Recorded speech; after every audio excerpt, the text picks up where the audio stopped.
घर में आग लगी है घर की चरक से মুসলিম সমাজ ধ্বংস হচ্ছে মুসলিম সমাজের জন্য।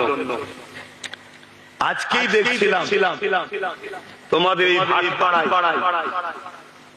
আর এক জাহান্নামের কুকুর বেরিয়েছে।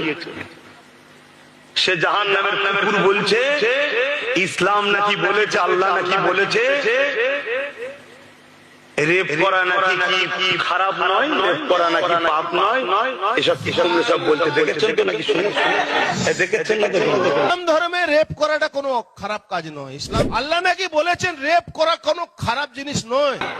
আমার ইসলাম কিরা মিটাতে লেগেছে না লাগে কথা বলে?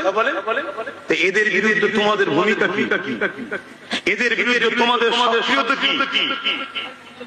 আজকে আমার রাজ্যের সিএম কে ভাঙড়ের একটা মেয়ে বললো ওর নাকি স্বামী নেই।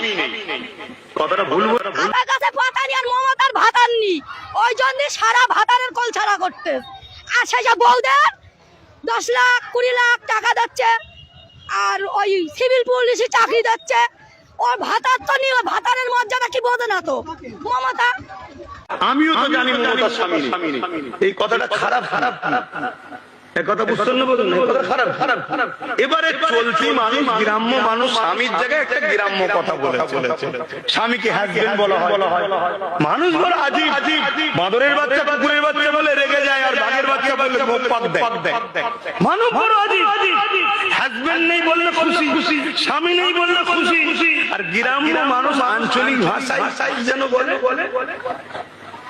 ওটাই মাইতে পারছে না। শুনতে খারাপ লাগে, কিন্তু কথাটা তো খারাপ নয় রে বাবা। কথাটা কি খারাপ?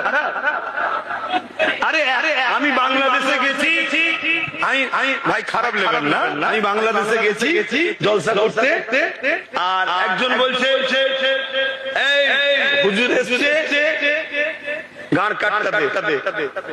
খারাপ লেবেন না, বুঝে বলছে।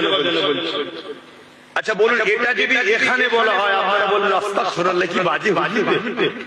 তার মানে কি চেয়ারটা দে, টেবিলটা দে, বসার পিড়েটা দে, তাহলে ওই জায়গায় ওটা ঠিক। আমাদের মানুষ শুনতে একটু খারাপ লাগছে, কিন্তু ওটা তাদের ভাষা।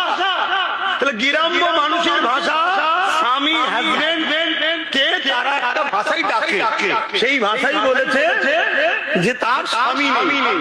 তার বিরুদ্ধে এক নামধারী জাহান্নামের কুকুর মুনাফিক কেস করেছিল না করেনি? জোরে বলেন, বলেছে না করেনি? আজ আপনাদের কাছে জানতে চাই, এই যে ভাটপাড়ার নতুন জাহান্নামের কুকুর যে বেরোলো, এই বেঈমানের বিরুদ্ধে ওই মুনাফিকটা কেস করবে? তাহলে চোরে মাসুদ ভাইরা